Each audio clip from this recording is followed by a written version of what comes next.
श्री राधा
राधे राधे।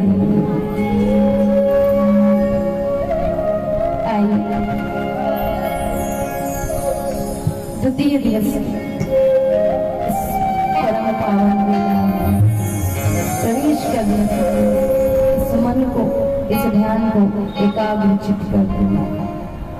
गोविंद नाम संकीर्तन के माध्यम से भगवान के चरणों में इस हृदय को जोड़ेंगे। आगे हरि इच्छा सभी मधुर मधुरता की सेवा करते हुए भाव से जो करती रहोगी भजन धीरे धीरे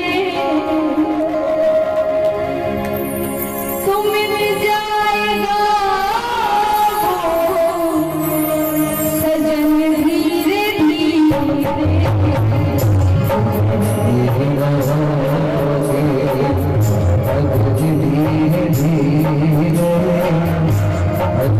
धीरे धीरे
तो धीरे धीरे प्रयास करेंगे तभी प्रभु को प्राप्त कर सकेंगे। इसलिए कहते हैं ना कि दिल में आत्मा में हमेशा ये तमन्ना बनाए रखिए कि एक न एक दिन भगवान अवश्य मिलेंगे, कभी मिलेंगे। और जिस दिन ये विश्वास हृदय से निकल गया उस दिन फिर वापस नहीं जुड़ सकता। इसलिए कारण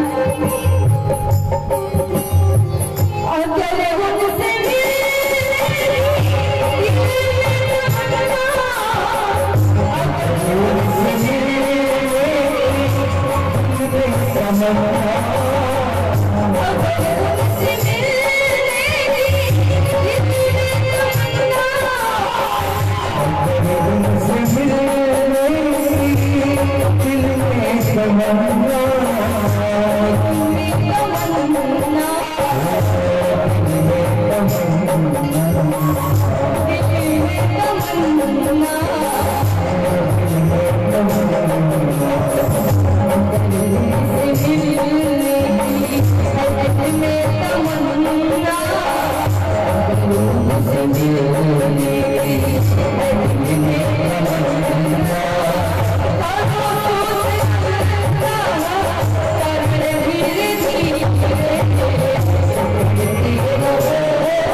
श्रीमद् भागवत महापुराण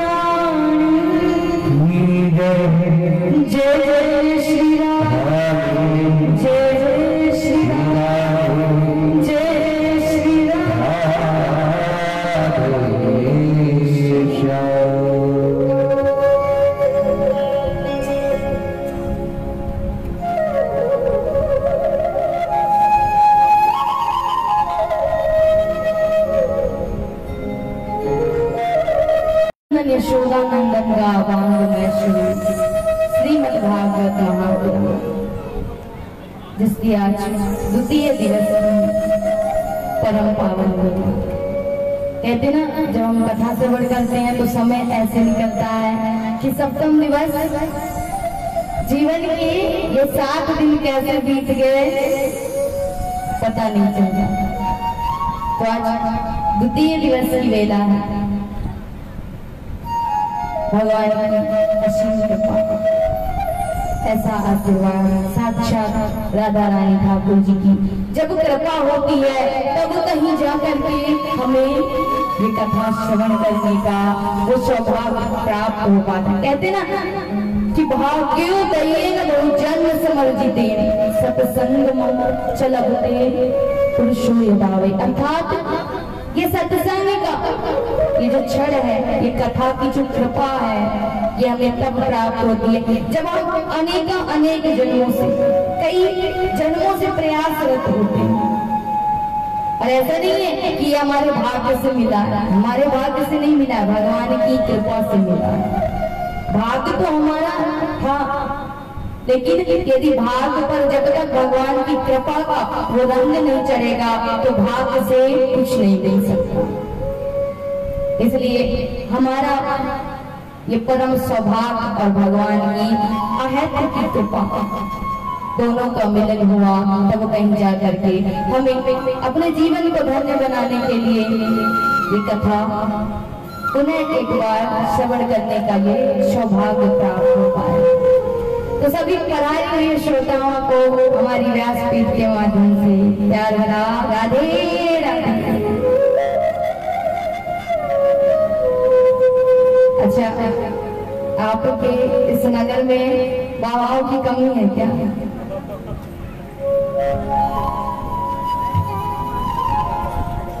नहीं, हमने कल भी देखा, आज भी देखा, इसलिए हमने पूछ लिया। गलत मत सोचिएगा, अन्यथा मत लीजिएगा बिल्कुल।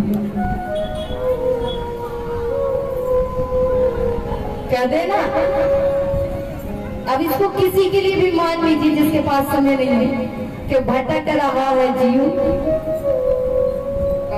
इस माया के बाजार में। क्यों? क्योंकि हरि नाम लेने का समय नहीं, खोया है अपने व्यापार में। तो व्यापार ज्यादा जरूरी है, भगवान जरूरी नहीं, इसलिए संख्या कम है। सबरे हैं लेकिन आना कोई नहीं चाहता।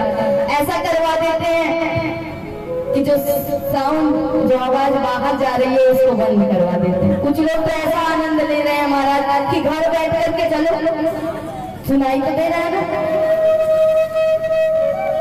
इसीलिए कलयुग में इतनी जल्दी मोक्ष नहीं मिलता, मुक्ति नहीं मिलती। हर चीज में सुविधा चाहिए, साधन चाहिए।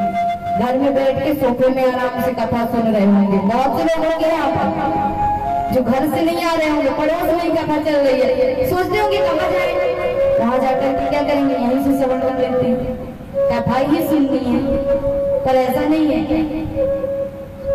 पंडाल के अंदर आने से जो कृपा होती है वो बाहर नहीं होती। बाहर भगवान आपके घर में नहीं पहुंचाने जाएंगे। भगवान कहते हैं ना, तुम मेरे लिए 1 कदम चलोगे, मैं तुम्हारे लिए 1000 कदम चलूंगा।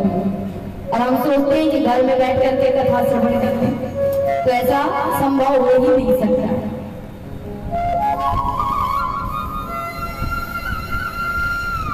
लेकिन कर्म करना भी जरूरी है, आवश्यक है, इसलिए किसी को जबरदस्ती बांध नहीं सकते। कथा अपनी इच्छा से श्रवण की जाती है। कहते ना कि कथा में हम इसलिए आते हैं, कथा में 3 चीजें होती हैं,